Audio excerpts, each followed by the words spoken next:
Today is April the 7th. Today, we look at Joshua's closing remarks.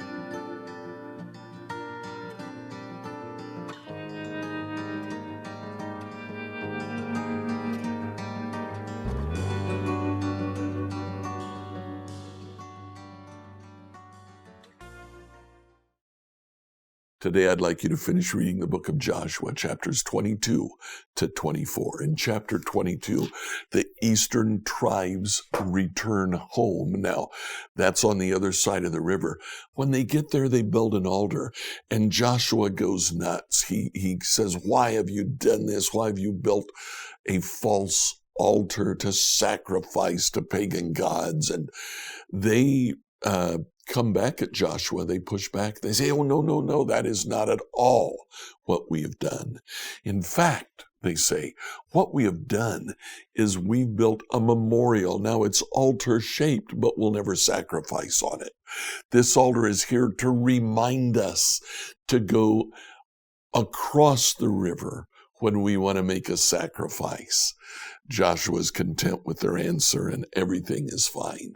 In chapters 23 and 24, he gives his final speech to Israel. Look at what he says in chapter 23, verse 6. "Be very careful to follow everything Moses wrote in the book of instruction. Don't deviate from it, either to the right or to the left." Joshua wants to leave the people with some parting wisdom. And so first of all, he says, remember the law. The law guides us. Make sure that you always follow the law. Then starting in chapter 24, he rehearses the history of Israel up to the point. And look at what he says in verses 14 and 15. "So fear the Lord, serve him wholeheartedly. Put away forever the idols your ancestors worshipped when they lived beyond the Euphrates River and in Egypt. Serve the Lord alone. But if you refuse to serve, then choose this day whom you will serve. Would you prefer the gods of your ancestors that they served beyond the Euphrates, or will it be the gods of the Amorites in whose land you now live? As for me and my family, we will serve the Lord." The chapter ends with Israel saying, oh yes, we also will serve the Lord." It's a beautiful passage in which Joshua simply says, choose. Joshua 22 through 24, New Living Translation. Joshua 22. Then Joshua called together the tribes of Reuben, Gad, and the half-tribe of Manasseh. He told them, "You have done as Moses, the servant of the Lord, commanded you, and you have obeyed every order I have given you. During all this time you have not deserted the other tribes. You have been careful to obey the commands of the Lord your God right up to the present day. And now the Lord your God has given the other tribes rest as he promised them. So go back home to the land that Moses, the servant of the Lord, gave you as your possession on the east side of the Jordan River. But be very careful to obey the commands and the instructions that Moses gave to you. Love the Lord your God, walk in all his ways, obey his commands, hold firmly to him, and serve him with all your heart and all your soul." So Joshua blessed them and sent them away, and they went home. Moses had given the land of Bashan, east of the Jordan River, to the half-tribe of Manasseh. The other half of the tribe was given the land west of the Jordan. As Joshua sent them away and blessed them, he said to them, "Go back to your homes with the great wealth you have taken from your enemies, the vast herds of livestock, the silver, gold, bronze, and iron, and the large supply of clothing. Share the plunder with your relatives." So the men of Reuben, Gad, and the half-tribe of Manasseh left the rest of Israel at Shiloh in the land of Canaan. They started the journey back to their own land of Gilead, the territory that belonged to them according to the Lord's command through Moses. But while they were still in Canaan, and when they came to a place called Gileath, near the Jordan River, the men of Reuben, Gad, and the half-tribe of Manasseh stopped to build a large imposing altar. The rest of Israel heard that the people of Reuben, Gad, and the half-tribe of Manasseh had built an altar at Gileath at the edge of the land of Canaan, on the west side of the Jordan River. So the whole community of Israel gathered at Shiloh and prepared to go to war against them. First, however, they sent a delegation led by Phinehas, son of Eleazar the priest, to talk with the tribes of Reuben, Gad, and the half-tribe of Manasseh. In the delegation were 10 leaders of Israel, one from each of the 10 tribes, and each of the head of his family within the clans of Israel. When they arrived in the land of Gilead, they said to the tribes of Reuben, Gad, and the half-tribe of Manasseh, "The whole community of the Lord demands to know why you are betraying the God of Israel. How could you turn away from the Lord and build an altar for yourselves in rebellion against him? Was our sin at Peor not enough? To this day we are not fully cleansed of it, even after the plague that struck the entire community of the Lord. And yet today you are turning away from following the Lord. If you rebel against the Lord today, he will be angry with all of us tomorrow. If you need the altar because the land you possess is defiled, then join us in the Lord's land, where the tabernacle of the Lord is situated, and share our land with us. But do not rebel against the Lord or against us by building an altar other than the one true altar of the Lord our God." Didn't divine anger fall on the entire community of Israel when Achan, a member of the clan of Zerah, sinned by stealing the things set apart for the Lord? He was not the only one who died because of his sin. Then the people of Reuben, Gad, and the half-tribe of Manasseh answered the heads of the clan of Israel, "The Lord, the Mighty One, is our God. The Lord, the Mighty One, is God. He knows the truth, and may Israel know it too. We have not built the altar in treacherous rebellion against the Lord. If we have done so, do not spare our lives this day. If we have built an altar for ourselves, to turn away from the Lord, or to offer burnt offerings, or grain offerings, or peace offerings, may the Lord himself punish us. The truth is, we have built this altar because we fear that in the future our descendants will say to ours, 'What right do you have to worship the Lord, the God of Israel?' The Lord has placed the Jordan River as a barrier between our people and you people of Reuben and Gad.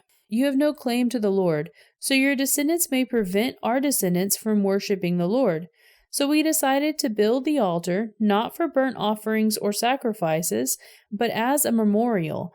It will remind our descendants and your descendants that we too have the right to worship the Lord at his sanctuary with our burnt offerings, sacrifices, and peace offerings. Then your descendants will not be able to say to ours, 'You have no claim to the land.' If they say this, our descendants can reply, 'Look at this copy of the Lord's altar that our descendants made. It is not for burnt offerings or sacrifices. It is a reminder of the relationship both of us have with the Lord. Far be it from us to rebel against the Lord or turn away from him by building our own altar for burnt offerings, grain offerings, or sacrifices. Only the altar of the Lord our God that stands in front of the tabernacle may be used for that purpose." When Phinehas the priest and the leaders of the community, the heads of the clan of Israel, heard this from the tribes of Reuben, Gad, and the half-tribe of Manasseh, they were satisfied. Phinehas, son of Eleazar the priest, replied to them, "Today we know the Lord is among you, because you haven't committed this treachery against the Lord as we thought. Instead, you rescued Israel from being destroyed by the hand of the Lord." Then Phinehas, son of Eleazar the priest, and the other leaders left the tribe of Reuben and Gad in Gilead and returned to the land of Canaan to tell the Israelites what had happened. All the Israelites were satisfied and praised God and spoke no more of war against Reuben and Gad. The people of Reuben and Gad named the altar Witness, for they said, "It is a witness between us and them that the Lord is our God too." Joshua 23. The years passed, and the Lord had given the people of Israel rest from all their enemies. Joshua, who was now very old, called together all the elders, leaders, judges, and officers of Israel. He said to them, "I am now a very old man. You have seen everything the Lord your God has done for you during my lifetime. The Lord your God has fought for you against your enemies. I have allotted to you as your homeland all the land of the nations yet unconquered.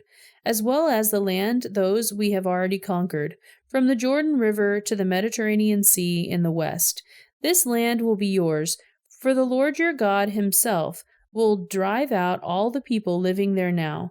You will take possession of their land, just as the Lord your God promised you. So be very careful to follow everything Moses wrote in the book of instruction. Do not deviate from it, turning either to the left or to the right. Make sure you do not associate with the other people still remaining in the land. Do not even mention the names of their gods, much less swear by them or serve them or worship them. Rather, clinging tightly to the Lord your God as you have done until now. For the Lord has driven out great and powerful nations for you, and no one has yet been able to defeat you. Each one of you will put to flight 1,000 of the enemy, for the Lord your God fights for you, just as he has promised. So be very careful to love the Lord your God.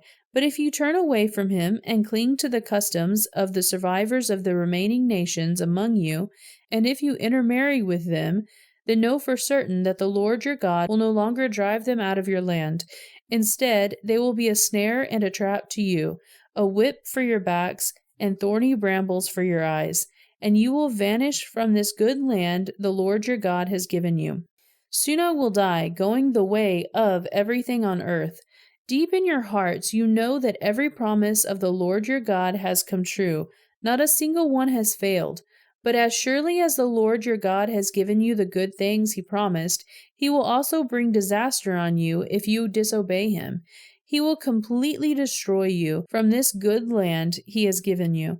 If you break the covenant of the Lord your God by worshiping and serving other gods, his anger will burn against you, and you will quickly vanish from the good land he has given you. Joshua 24. Then Joshua summoned all the tribes of Israel to Shechem, including the elders, leaders, judges, and officers. So they came and presented themselves to God. Joshua said to the people, "This is what the Lord, the God of Israel, says. Long ago your ancestors, including Terah, the father of Abraham and Nahor, lived beyond the Euphrates River, and they worshipped other gods. But I took your ancestor Abraham from the land beyond the Euphrates and led him to the land of Canaan. I gave him many descendants through his son Isaac. To Isaac I gave Jacob and Esau. To Esau I gave the mountains of Seir, while Jacob and his children went down into Egypt. Then I sent Moses and Aaron, and I brought terrible plagues on Egypt. And afterwards I brought you out as a free people. But when your ancestors arrived at the Red Sea, the Egyptians chased after you with chariots and charioteers. When your ancestors cried out to the Lord, I put darkness between you and the Egyptians. I brought the sea crashing down on the Egyptians, drowning them. With your very own eyes you saw what I did. Then you lived in the wilderness for many years. Finally I brought you into the land of the Amorites on the east side of the Jordan. They fought against you, but I destroyed them before you. I gave you victory over them, and you took possession of their land. Then Balak, son of Ziphor, king of Moab, started a war against Israel. He summoned Balaam, son of Beor, to curse you, but I would not listen to him. Instead, I made Balaam bless you, and so I rescued you from Balak. When you crossed the Jordan River and came to Jericho, the men of Jericho fought against you, as did the Amorites, the Perizzites, the Canaanites, the Hittites, the Girgashites, the Hivites, and the Jebusites. But I gave you victory over them, and I sent terror ahead of you to drive out the 2 kings of the Amorites. It was not your sword or your bows that brought you victory. I gave you land you had not worked on. I gave you towns you did not build, the towns where you are now living. I gave you vineyards and olive groves for food, though you did not plant them. So fear the Lord and serve him wholeheartedly. Put away forever the idols your ancestors worshipped when they lived beyond the Euphrates River and in Egypt. Serve the Lord alone. But if you refuse to serve the Lord, then choose today whom you will serve. Would you prefer the gods your ancestors served beyond the Euphrates, or will it be the gods of the Amorites in whose land you now live? But as for me and my family, we will serve the Lord." The people replied, "We would never abandon the Lord and serve other gods, for the Lord our God is the one who rescued us and our ancestors from slavery in the land of Egypt. He performed mighty miracles before our very eyes. As we traveled through the wilderness among our enemies, He preserved us. It was the Lord who drove out the Amorites and the other nations living here in the land. So we too will serve the Lord, for He alone is our God." Then Joshua warned the people, "You are not able to serve the Lord, for He is a holy and jealous God. He will not forgive your rebellion and your sin. If you abandon the Lord and serve other gods, He will turn against you and destroy you, even though He has been so good to you." But the people answered Joshua, "No, we will serve the Lord." "You are a witness to your own decision," Joshua said. "You have chosen to serve the Lord." "Yes," they replied, "we are witnesses to what we have said." "All right then," Joshua said, "destroy the idols among you and turn your hearts to the Lord, the God of Israel." The people said to Joshua, "We will serve the Lord our God. We will obey Him alone." So Joshua made a covenant with the people that day at Shechem, committing them to follow the decrees and regulations of the Lord. Joshua recorded these things in the book of God's instruction. As a reminder of their agreement, he took a huge stone and rolled it beneath the terebinth tree beside the tabernacle of the Lord. Joshua said to all the people, "This stone has heard everything the Lord said to us. It will be a witness to testify against you if you go back on your word to God." Then Joshua sent all the people away to their homelands. After this, Joshua, son of Nun, the servant of the Lord, died at the age of 110. They buried him in the land he had been allocated at Timnath-Serah in the hill country of Ephraim, north of Mount Gaash.